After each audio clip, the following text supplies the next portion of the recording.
Hey guys, Bree here from the No Guilt Mom podcast. And have we got the perfect Father's Day gift for you? We recently partnered with Melon Premium Headwear, and they are the absolute best hats out there, worth every penny. They are amazing. So this weekend, my husband and I went up on a trip to Sedona, my first trip ever. Gotta say, I can't believe it took me 20 years to get up there, but it was fantastic. And we had just gotten one of these hats.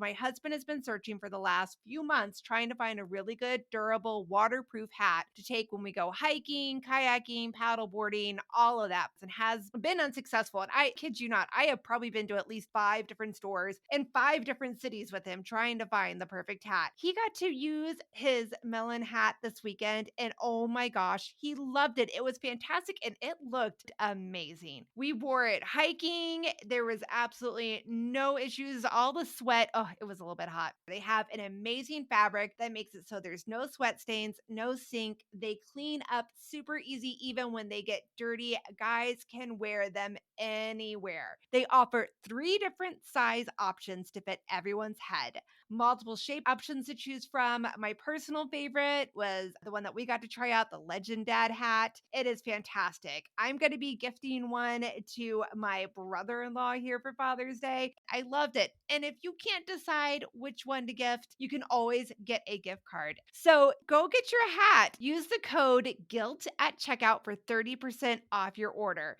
If you're trying to figure out a Father's Day gift, trust me, this is exactly what they want. Go to Melon, that's MELIN.com, and use the code GUILT at checkout for 30% off. Melon rarely offers discounts, so you won't want to miss this opportunity. We bear witness to our child's life with empathy as opposed to fixing things or teaching things or correcting. Welcome to the No Guilt Mom podcast. I am your host, Joanne Crone, joined here by my lovely co-host, Brie Tucker. Why, hello, everybody. How are you? We get so into it today. Oh my goodness. Like, guys, this was our third live in our podcast Facebook group, and it is like the most fun I am having podcasting.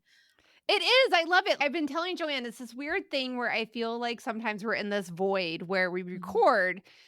And because it's just the two of us, I only see you on the screen, except for I do see my dog sitting off to the left of my desk going, wagging his tail. That's about it. So I forget sometimes that people actually listen and that what we're saying, they feel it too. And it's so great because in this group, we get to see it in real time.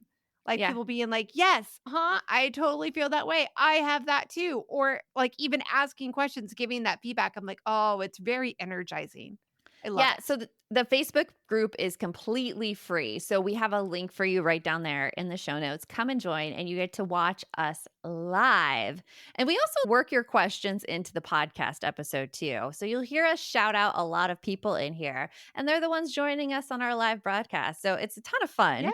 Yeah. And we can't wait for you to hear this conversation with Michelle Kenney. She's the founder and CEO of Peace and Parenting. She's the author of Unpunished, host of the Peace and Parenting podcast, and mom to 2 teenage girls. She helps parents move away from punishments and into a more connected way to parent, all the while using limits and boundaries instead of punishments and consequences to form deep bonded and long-lasting relationships. And we hope you enjoy our conversation with Michelle.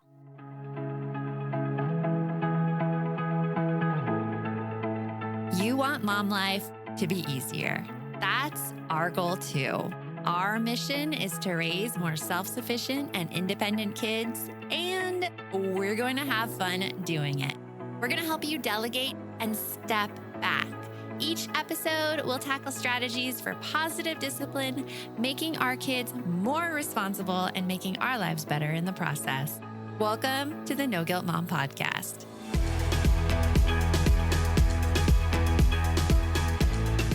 Okay, I am pushing the live button, but it takes people a while to get on, so it is okay. And I'll guide you into the episode as soon as people are on and we say hello to them and everything like that. So Great. But you're a teacher, right? You're a former teacher? Yeah, 13 years in public school. What grade did you teach? High school. High school. What subject then? Spanish. Really? So what was your background in Spanish before you became a teacher? Nothing. I lived in Spain, and I was going to flunk out of college, and the only credits I had were Spanish credits. And so I was like, oh, I guess I'm a Spanish major now because I'd gone to Spain and I got all these credits. So then I ended up going to get my master's in Spanish. That is fascinating. Yeah. I'm trying to learn Spanish right now, and it's Duolingo all the way. Oh, yeah. That works, though. I've heard it really works. It's really good. Like, my comprehension has definitely gone up. I do not Yeah. feel very comfortable speaking Spanish. Bree's husband actually is a fluent Spanish speaker, and I have to get a margaritas in me before I can even try it around him. Before you'll make this. I'm smiling because I'm the worst wife in the world because I can speak Spanish to maybe a 1-year-old. That's about my level. And That's here's good. my best friend like learning Spanish, and I just look at my husband and smile and bat my eyes. I love you. I know Yeah. Spanish is your first language, but I suck. I learned a new phrase, Bree. I learned a new phrase. Me duela la cabeza. Yeah. I have a headache. Oh, okay. I was I like, do this is need to gonna be learn that. so useful for us. I'll just teach you that phrase. You tell Miguel, and it'll be fine. It'll be I fine. shall. I definitely need to learn that phrase for sure. So, yeah. Like No, we have were- headaches often. As soon as that came out of my mouth, I realized what that sounded like. But She can use it when she has a headache or when she doesn't have a headache. Wait, hold on. Wait. I know that's what it sounded like, and I'm like, wait a minute, no. Like Bree actually we have migraines, so I didn't even catch that. I'm like, yes. Oh my God, yes. Yeah. oh, we have to leave that It's one in. joyous. So wait, so before we get on the live episode, I want people to know. So the episode, like we both recently listened to your podcast episode, Michelle. We talked about it briefly before about what we're going to talk about in the episode here about almost losing your relationship with your kid. And I was like, I really, really want to send that to my ex because we're dealing with some struggles in our house. And man, I think that if he had heard that, or if he was to hear that episode, it might actually, you know how like you can't hear things from your kids can't hear it from you. Yep. Yeah. And your partner can't hear it from you, and your ex definitely can't hear it from Definitely you. can't. Oh, definitely can't. No. hear I'll from send anybody. somebody else Can't hear needs from to anybody. send it to him, not maybe I you could send know. him this episode. Oh no, because we already No, talked because about we're it. Whoops. Whoopsie daisy.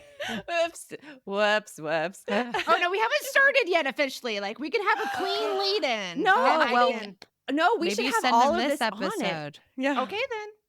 For people Yeah. that are listening to this episode, if they don't know, we're recording this during our world famous podcast week. No Guilt Mom Yes, our world podcast famous- week. Yes, and we're streaming live in the grill. But we have Michelle. Everyone listening to us on Facebook, I'd like to introduce you to Michelle Kenney. She has the Peace and Parenting podcast and is just a wealth of information and knowledge about using connection and relationships over punishments and consequences, which we are so down with here. And Michelle, we were both talking, like we both listened to your episode about almost losing the relationship with your teenage daughter. And can you tell us like a little bit about that story? Yep, I can. Thank you guys for having me, and thanks for the beautiful welcome and the Yeah. introduction. I appreciate it.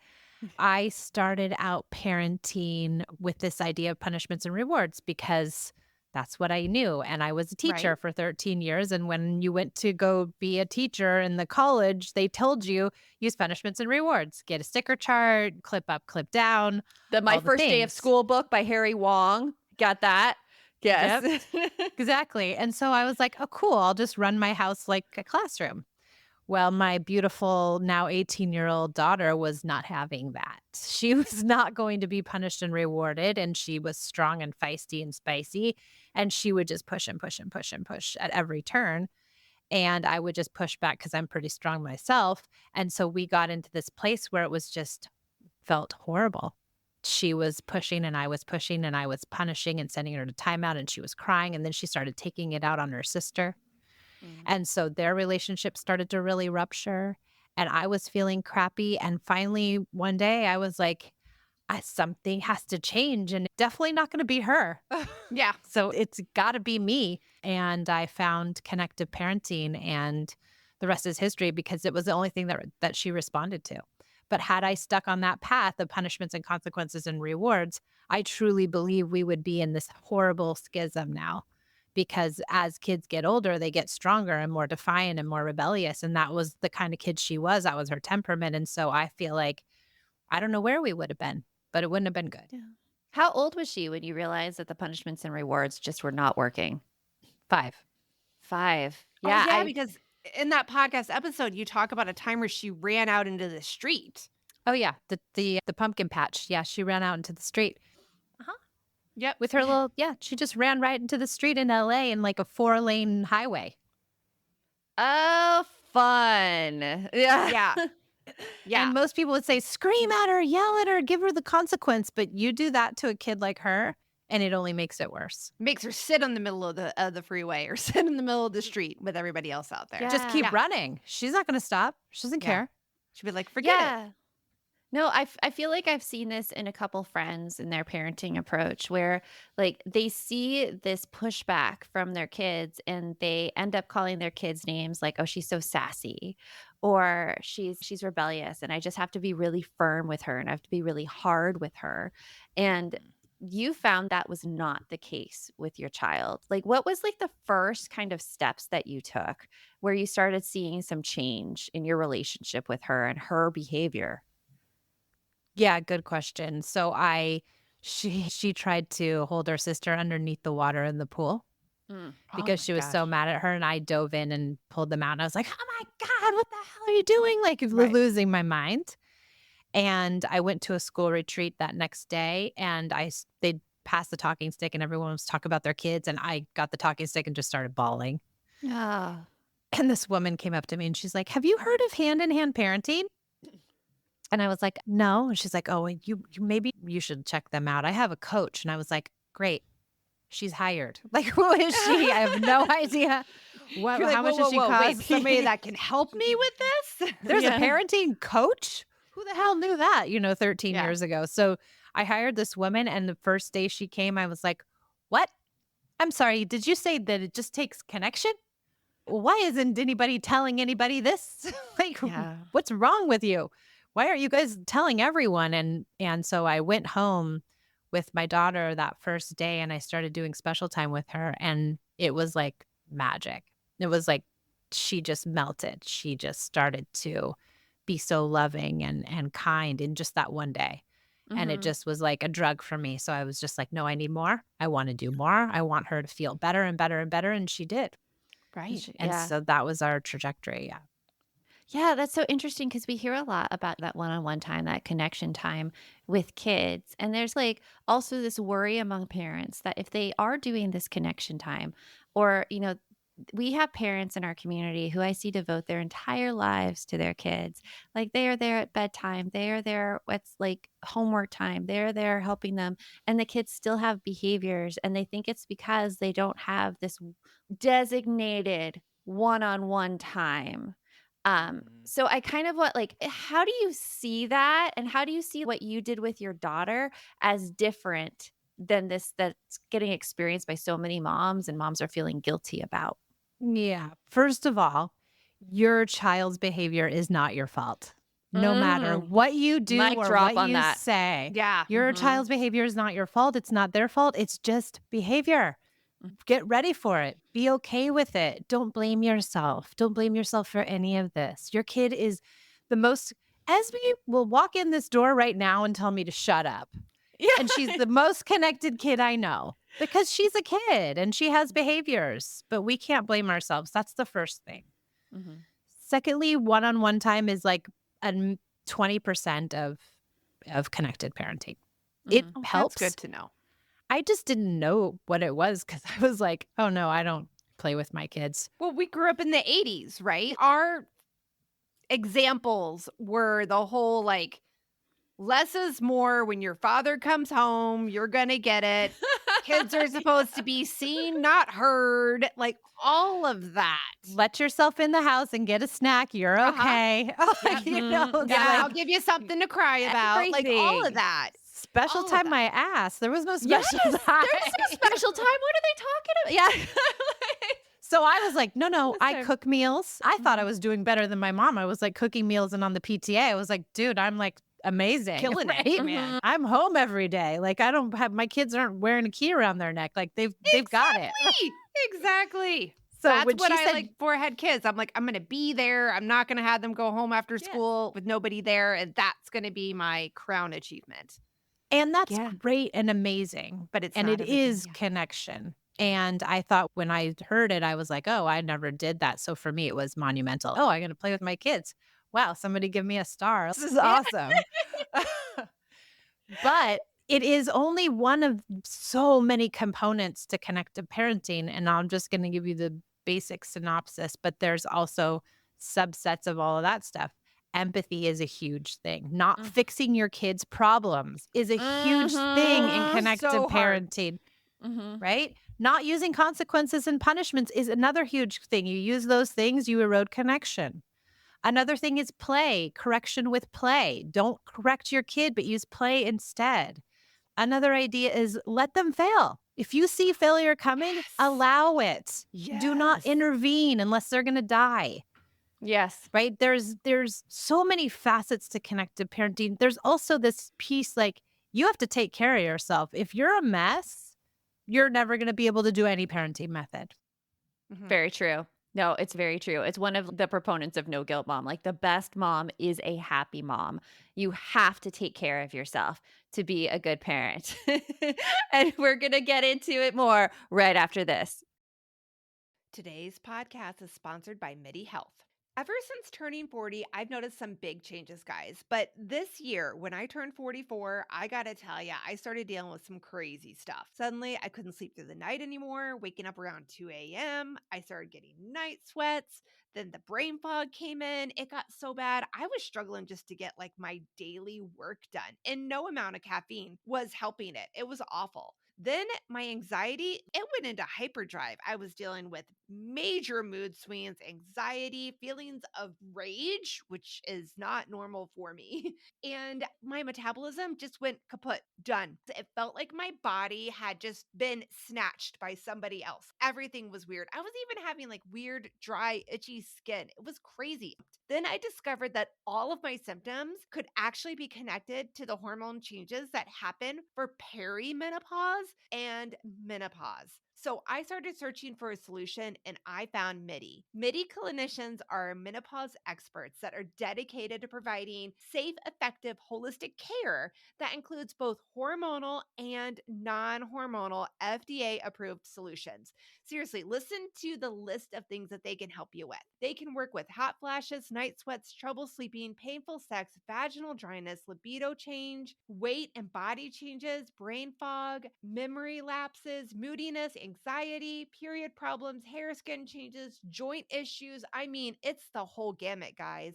And the best part is that MIDI care is covered by insurance and there's no memberships or hidden fees. You can enjoy virtual, no rush visits with a clinician from the comfort of your home. Their team is available via messaging, email, and phone to support your questions. And if you want to see somebody in person, they can even refer for in person treatment. So schedule a visit to discuss all of your symptoms that are going on now. You'll come out feeling heard and like you're not going crazy. Stop pushing through it alone. You deserve to feel great. Book your virtual visit today at joinmidi.com. That's joinmidi.com. This podcast is sponsored by Active Skin Repair, a skin health company helping people heal with natural, non toxic, medical grade ingredients. So, my son, he is a magnet for mosquito bites. He's covered in them every summer. And even though it's pretty early in the year, he's already started getting his first ones. So, we had Active Skin Repair on hand, and I sprayed a little bit on his bite. And he said that he couldn't feel the itching anymore. And it was such a cool thing to try because Active Skin Repair utilizes a molecule called hypochlorous acid. When applied to the skin, the molecule works by mimicking the natural immune response to cleanse, soothe irritation, reduce inflammation, and support healing. Active Skin Repair can be used to treat a wide range of skin issues, including cuts, scrapes, burns, sunburn, rashes, and other types of skin damage. It is also safe and non toxic, making it suitable for use on all skin types, all parts of the body, and even on rosacea, eczema, and acne prone skin. With over 500,000 happy customers, thousands of 5-star reviews, and ingredients so safe and clean that can be used from the youngest member of the family to the oldest, you now have one simple solution for all your family's skin health needs. So visit www.activeskinrepair.com to learn more about Active Skin Repair, and to get 20% off your order, use code NOGUILT. So, we were talking about the components of connected parenting. Let's get into them one by one, just a few of them that I think would be so beneficial. The first one is this use of empathy with kids. Now, when we talk about empathy, this is not something like I was trained as a teacher to use empathy, surprisingly. And what do Interesting. you see it defined as when you're like using empathy with your kids, Michelle? You know, it's interesting because I've had this whole journey with empathy because I, like you, I didn't know how to use empathy. My parents were not empathic. And so when I first got to my kids, I was like, I see you're really upset. That sucks. Like, I was like, what are you doing, robot? And so I really had to train myself to be empathic when they were having feelings. And when people were empathic to me, I was like, no, no, it's fine. I'm fine. I'm fine. I don't know why are you, you don't have to feel bad for me. And Mhm. so I didn't know how to receive empathy. I didn't know how to give it. And I had to really teach myself. Yeah. And what I found is that as I teach people, and I've had thousands of people go through my programs, we sometimes get to a place where we over empathize, especially in gentle, connected parenting. But there's this sweet spot, I think, where you can say, like, I hear you, I see you, and I totally understand this is hard for you. A very matter of fact, like, I'm confirming your feelings for you, but I'm not like, oh my God, you poor thing. That's Mm. not the kind of empathy we want to convey to our kids. We're Mhm. strong and sturdy and supportive in our empathy. And empathy can be for all kinds of things. Oh, you failed your math test? Instead of saying, oh, I told you to study, you should have studied for your math test. We Yeah. say, you failed your math test. That must not feel good. Yeah. I'm sorry. Now, the empathy gets the child to reflect on why they failed because they didn't study. When we say, well, you should have studied, what are you doing? Now they're mad at us because we're judging them. Instead, we go to empathy to let them judge themselves. And sometimes that's harder for the kid to judge themselves. Like they're actually looking at us for the reaction. And when you put it back on them, they're like, oh, this does not feel good. Yeah. Yeah. And so empathy can be used in so many ways in connected parenting. It's not just when they fall down and scratch their leg, right? It's a Mhm. lot of different places where things go awry. We bear witness to our child's life with empathy as opposed to fixing things or teaching things or correcting. Yeah. Now you mentioned over empathizing. What does that look like? I think it's like that sickeningly sweet, constant talking. Oh my gosh, everything's going to be okay. Oh, mommy loves you. You don't have to be upset. It's all right.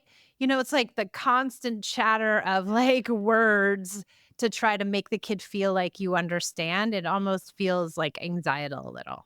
Oh, yeah. I could see that because when you're constantly talking, it's more the parent trying to relieve their anxiety that everything will be okay Yeah. versus for the child. It's also hard to get kids out of that slump because I have situations with my kids where they're just totally down on themselves and like Yeah. crying. And you go and you be empathetic. And something like this just happened to me last night where I'm like, oh, that totally sucks. This sucks that you're going through it. And then after a bit, I'm like, I need to go make my breakfast. Come with me to the kitchen. And where she had been crying for quite a while, getting everything out, just getting out of that situation while still being empathetic helped her more than staying within those feelings. Yeah. And I mean, every situation's different. Every Mhm. child is different. Every temperament is different. We can't blanket statement parenting. And that's why people are like, well, you gave me an example in a podcast on Thursday, the 25th of April, and it didn't Yep. work. And I'm like, yeah, okay, well, sorry. Like, Sorry. I it's think not I for think every. that's very true because like we live in this society now where everything is like instant gratification. We can get things customized to us so easily that I feel like especially when it does come to parenting that people are starting to look for that okay, well I need why am I not able to like find like the customized perfect answer out there in the general public? Well, it's because like you just said, like every situation's different. Like nobody can anticipate every possible need that every possible scenario is going to happen. And then even you have your 2 kids or multiple, more than 2, that raised in the same family, same genes, but are completely different in the way that you need to react and speak with them and handle them. Totally. And Mhm. so we say like empathy is good, right? It works for all kids. How you apply it, when you apply it, how you Is say what things, what changes. you don't say is all different. So connection works. It's just a matter of the application. And I think you struck on something really interesting, Bree, is that we're looking for the perfect answer in parenting Yeah. because we're looking to be the perfect parent. And we Mhm. cannot be the perfect parent. There's no such thing. Your kids are not going to be perfect. You're not going to be perfect. Right? So stop trying to do it all right. That's Yeah. so much pressure. That is Do it like, Oh good goodness. enough.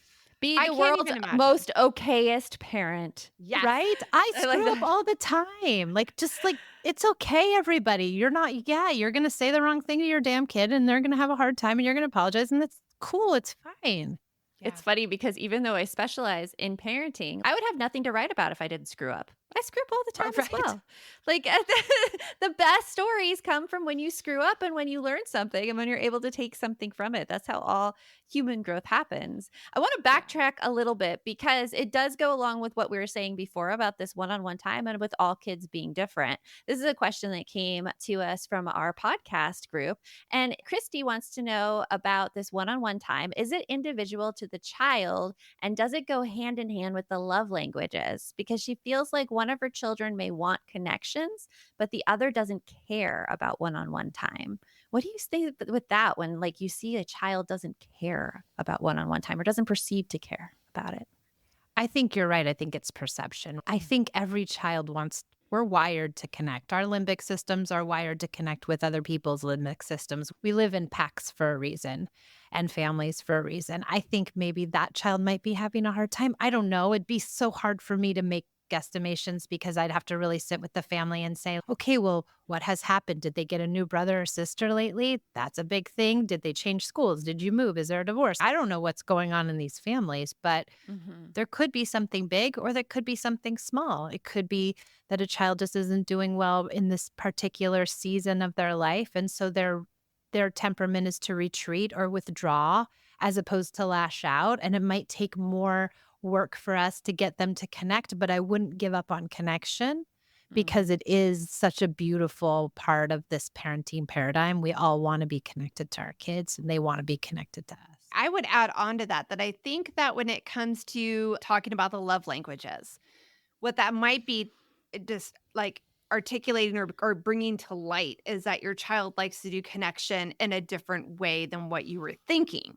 Like for my daughter, she's all about one-on-one time. She would tell you she's not. She's all about like having like words of affirmation and everything. And while she does enjoy that, she likes being the center of my attention. She likes being the only one I am focusing on, that I am doing things with. Whereas my son prefers to not be the center of attention. For him, connection would be like playing a video game side by side and not really talking. But that's still connection. It's just in a Totally. completely different way, a completely different way of doing it. We say that when you do special time, it should be 100% child driven. That's how you avoid getting into these hard moments is you say, I'm here, whatever you want to do. You want me to watch you play the video game? Awesome. You want to color? Cool. I'm going to be the best colorer. I'm going to be the best video game watcher. And you're so into it that you lure them into you. Yeah. I hear you say that, and yet if I have to watch another video that is not funny Oh, on YouTube, I will I scream. know. I hate special time. I hate it. Thank you for I saying that, hate. Michelle, because I hate it. I hate Oh, I it. Oh hate video my games. God. I hate Oh video my games. This is so hilarious. We're all like, lean in, and we're like, we all hate it. It's horrible. Esme and Pia wanted to jump on the trampoline at 6:00 in the morning every day for 4 years. Yeah. I wanted to kill myself. Oh, God. I did. I pee myself every time.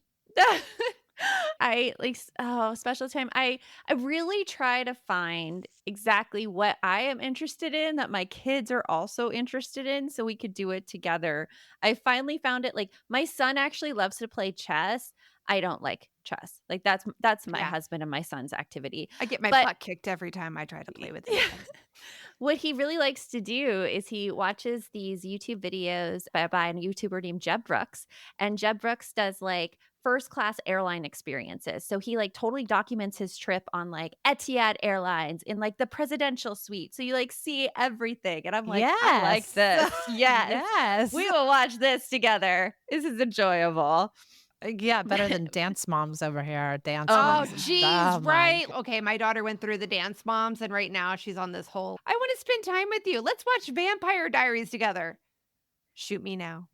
It is Yeah. so hard. Dance It's Moms was hard. bad enough because I'm watching it with an early childhood background going like, this is trauma. Do you guys see the trauma on that kid's face? This is so not okay. Was this on No. television?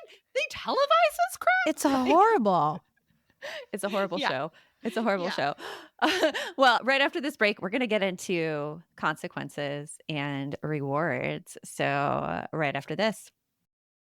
Lynn, this time of year, parenting can be such a flusterclux. You've come to the right place. I'm Lynn Lyons, and I've been treating anxious families for over 30 years. I'm Lynn's sister-in-law and co-host Robin Hudson. Join us for Flusterclux, a podcast for parents who worry. Wait, that's everybody. Yeah, these last few years have felt like one long anxiety attack for so many. Why do you think parents are always surprised that a podcast about anxiety relates to them, even if no one in their house has an anxiety disorder? Well, worry is human. Everyone does it, and anxiety shows up when we face uncertainty. All the parenting tips you've taught me have been essential. I love to break it down into skills we need to manage worry in our families. We've covered so many topics: depression, burnout, meltdowns, perfectionism. Don't forget scary mothers-in-law. Right, but of course that's not my mother-in-law. Because that's my mother. And a listener. As a psychotherapist, I like to teach parents and kids how to respond to everyday moments in healthy ways. Managing anxiety really can be taught. It really can, and I'll even tell you what to say. We talk about serious stuff, but without being too serious. Anxiety wants everything serious. Anxiety doesn't stand a chance when we're laughing, even about the tough stuff. If you like this show, there's a decent chance you'll also enjoy the Shameless Mom Academy. Hi, I'm Sarah Dean, the founder and host of the Shameless Mom Academy. The Shameless Mom Academy is a podcast for moms that centers moms more than it centers your kids. I'm not going to teach you how to make baby food or how to make your 3-year-old or 13-year-old stop having tantrums.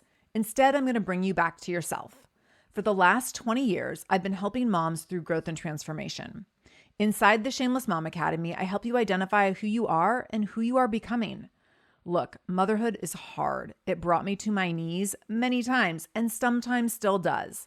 Returning to who I am and who I am becoming allows me to decide how to show up in all those sticky motherhood moments, but also in all my other relationships and in all the ways I show up in my various communities. So come check out the Shameless Mom Academy wherever you listen to podcasts. I'm willing to bet you'll leave feeling a little inspired and maybe even completely fired up. And you'll probably laugh a few times because I promise we never take ourselves too seriously over here. With 700 episodes to choose from, you're likely going to find something that sparks and speaks to you inside the Shameless Mom Academy.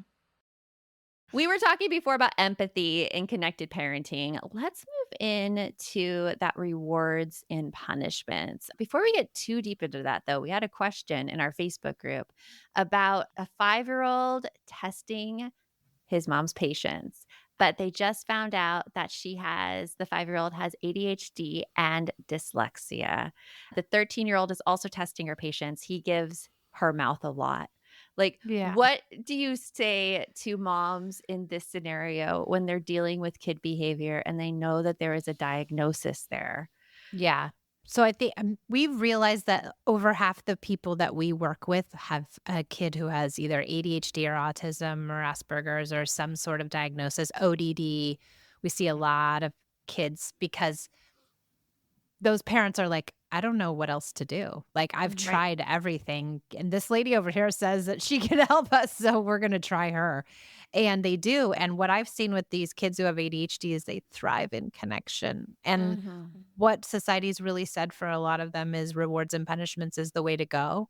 And it really doesn't serve them. And I think the parents get really frustrated and then the kids don't respond to it. And then everyone's really having a hard time. But I'd say to this lovely parent, try connection. It really does work. it will help your kid feel better and they'll do better. Now, will they get rid of the ADHD? No. But we got to work with what we have. And we hope that, their brains are wired differently, but we want to get their brains online. So we want to make sure that their brains they haven't flipped their lid, they're not offline. And connection brings a child online. So we want to get that brain that probably doesn't have very good executive functioning working better. And connection does that. Yeah, absolutely. I come from a family with ADHD runs in my family. So my dad diagnosed ADHD, my sister diagnosed ADHD, I have diagnosed ADHD. And so I saw behaviors and situations growing up where they were unexplainable then. It was more like people losing their temper, my sister not listening, things that were labeled as behavior problems, which could be tied directly Yeah. to ADHD. And I see that now in my nephew as well. And you're absolutely right, Michelle. Even from a personal standpoint, connection works so well with him. If somebody tells him, no, put that down, he'll be like, why put that down? What? And he will he's 4, almost 5. But if you go up to him and be like, hey, bud, we need to go to the store right now. Let me help you. Let's go over here together. And you just connect with him and you're doing stuff with him and engaged with him, that is where he just thrives and shines. So let's talk about that rewards versus punishments, that thing that we were trained so well as a teacher, which honestly didn't even work in the classroom. I mean, what did you see with that? No, connection worked in the classroom. I had incredible connections with my kids. The ones that I really connected with, they did amazing. Yes. And so it's just of course, when you feel better about the relationship that you share with the person who's in charge of you, you actually want to do what they say. You want to follow their lead. They have influence. And so one of the things about rewards and punishments is that they erode connection because they're manipulations. Do you want to be manipulated? Would you manipulate your spouse? Would you manipulate your best friend or your sister or your brother? Would you say, if you do that for me, then I'll let you have this extra iPad time? It doesn't make any sense when you think about it in relationships outside of children. And so why would it make any sense in relationships with kids? Who wants to be treated like that? Well, you also don't want them to feel like that's an appropriate way to do things. God forbid they end up in a relationship later in life where their spouse or partner disrespects them, isn't caring, isn't loving, but manipulates them in a way like, oh, I know I was a real jerk last night, but here's a new purse. I might go for that, actually. I mean, okay, I was a real jerk for the last year. Here's a purse. Yeah. I hope that makes up for it. I'm not going to change my behavior. I'm not going to change what I'm doing, right? It just builds upon that. Oh, because we do that, right? We take what we saw growing up, and if we didn't see anything massively wrong with it, then we're like, okay, that's healthy. That's good. And That's even what I'm when we gonna shoot see for. something's wrong with it, it becomes our default because we don't know what else to do. I think the Absolutely. rewards piece too is rewards are just bribes, right? I'm bribing you to do something. And for a strong-willed kid or an ADHD kid or an ODD kid or some of these kids that have fiery personalities, they don't want to be bribed. They think it's an assault on their persona and they will fight against it at every moment, or they'll succumb to it because they want the treat so badly. But then it makes the next behavior bad because they're resentful, because they fell for it. And rewards are just punishments in disguise, right? You don't get the reward, you feel punished. You do take the reward, you feel manipulated. It's all very icky. And we don't need it. We really don't. Our kids are great kids. They want to follow our lead. They're so sweet. We just have to not expect perfection.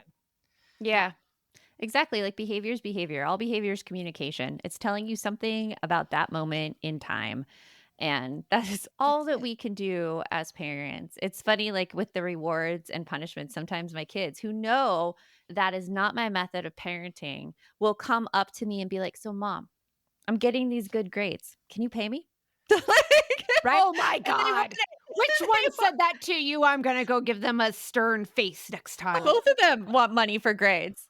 They don't want it to be an incentive for grades. They're just like, hey, I'm getting these good grades anyway. So how about you just pay me? So would you give me some money? Yeah. You should listen to our podcast. You need to get them listening to the podcast. We just talked about that. That's a passionate aspect for me right there. So what we're talking about in here is that connection, because we hear people say it and enjoy the time. You only have 18 like birthdays. You only have you only have 50 weekends a year, like all that kind of stuff. But you don't. Like realistically, if you have established a good connection with your child, you have the rest of your life with them, the rest of That's their right. life with you.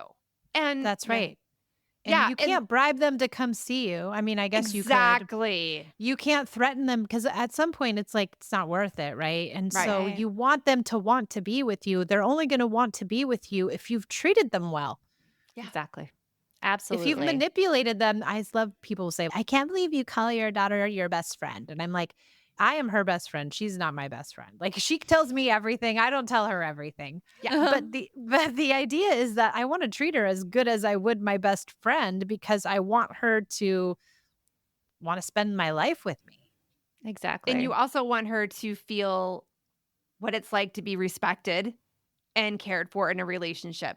And that relationships are not perfect, happy, rosy things all the time. You can argue, you can disagree, and the most important thing is to repair afterwards That's and right. to make sure you're explaining yourself as well. Because I think some parents really give themselves a hard time for losing their temper or for acting in a certain way. So many parents, I posted something like, how can we expect a kid to be regulated when they're coming from families with parents who are not regulated?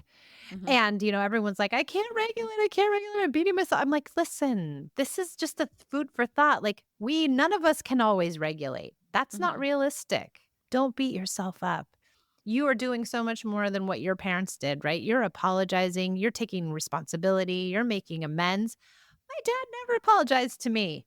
No, my parents never not one apologized to me. time. No. Mm-mm. I'm still waiting. If he apologized to me today, I would be so happy. Just one apology would be like, make my day. Imagine these kids who are getting apologies every time we screw up. What an Mhm. incredible thing for them.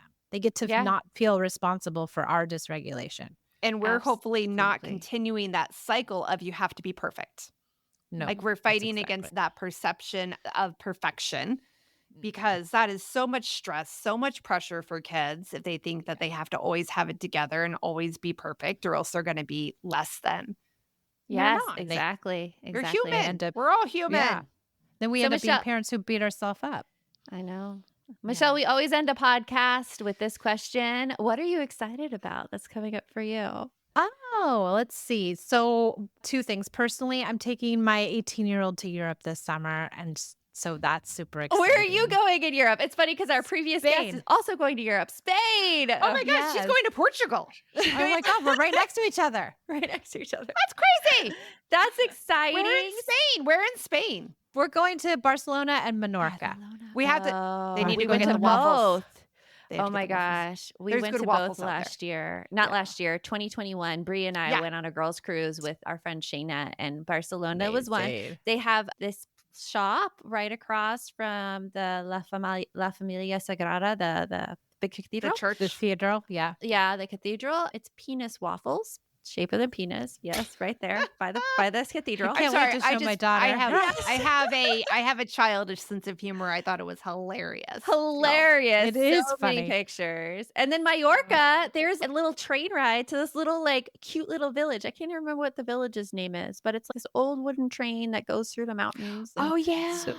So sweet. yeah. It's such a beautiful But hopefully you're place. going to get Like, to I'm spend more jealous. time than we did. We had 2 days. So Yeah. I'm assuming if you're going all the way to Spain, you're going to spend more than 2 days. Yeah, we're going to spend 10 days. It should Oh be my gosh, good. amazing. Yeah. That's yeah. exciting. That's exciting. Yeah. Well, thank you so much, Michelle, for coming on. I had the best time. Like, this is great. Good. I'm so glad. Like, thank you girls for having me. I so appreciate it. Yeah. We'll talk to you later. Every so often, I like to pull and read our reviews, Brie, because they're great. So nice. They're so it's like- nice. they're like a warm virtual hug from our listeners. So Absolutely. And if you haven't left us a review yet on Apple Podcasts, if we could ask you, please please, because Pretty please. we love it so much. And it helps actually our podcast reach more moms who really need the encouragement and the support. So you're doing a solid for everyone. I want to read this one from Brittany. She says, "Your new best friends." She gave us 5 stars, Brie. And she says, "Being a mom isn't easy. At times you may feel all alone, but you don't have to be. I love listening to Joanne and Brie as I go on my walk around my neighborhood, fold the laundry, or feed my kids. I feel like I have friends next to me supporting me along this journey of motherhood. Give their podcast a listen. It sure helps me along the way as I navigate being a mom to 5 kids." Oh, Brittany, we are there for you and we are cheering you along the way. That is so awesome. Thank you. That's so Thank you, great. thank you, thank you. I love reading these. I just go through all the time and like, Brie, how you said before, you're like, sometimes you forget people are listening. Like sometimes I Yeah, forget people I went to high school with listen. And I'm like, what? What? I Like, know. I said that? What? Like I was telling you the other day, I got a message from my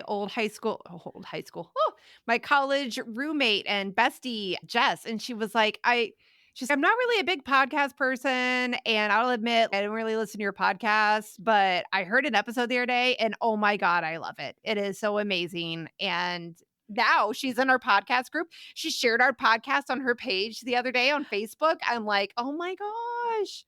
Oh my People goodness. listen and people listen that know me. That's the weird part. I'm like, "Oh."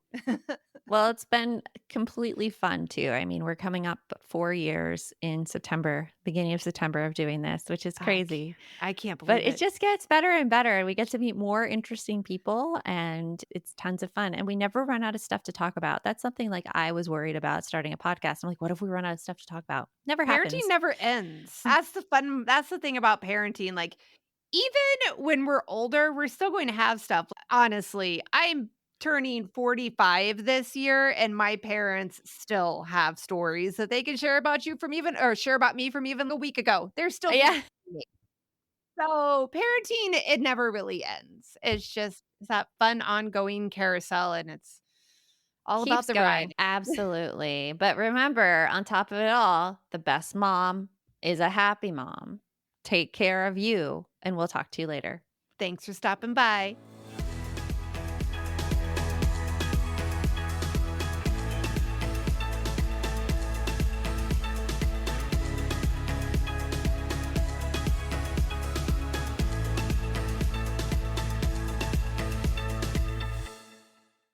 Hi there, I'm Andrea Owen, self-help author with 19 translations of my books, global keynote speaker, and life coach. My podcast, Make Some Noise, has been serving up self-help in a simple to digest way for the last decade. The topics brought in each episode are practical and easy to implement around topics such as working through fears that keep you stuck, different modalities of therapy, managing your negative self-talk, and more. We bring you guest experts, solo episodes, and I even coach listeners on the air around relatable struggles. I also do my best to weave my sense of humor into some heavy topics because, let's face it, life can be pretty hard and it's so much better when we can have some fun while walking through our challenges. Whether you're seasoned in personal development or just starting out, Make Some Noise podcast will help you become the best version of yourself, the person you're proud of when you look in the mirror and show up in your life. Simply search Make Some Noise with Andrea Owen wherever you listen to your podcasts.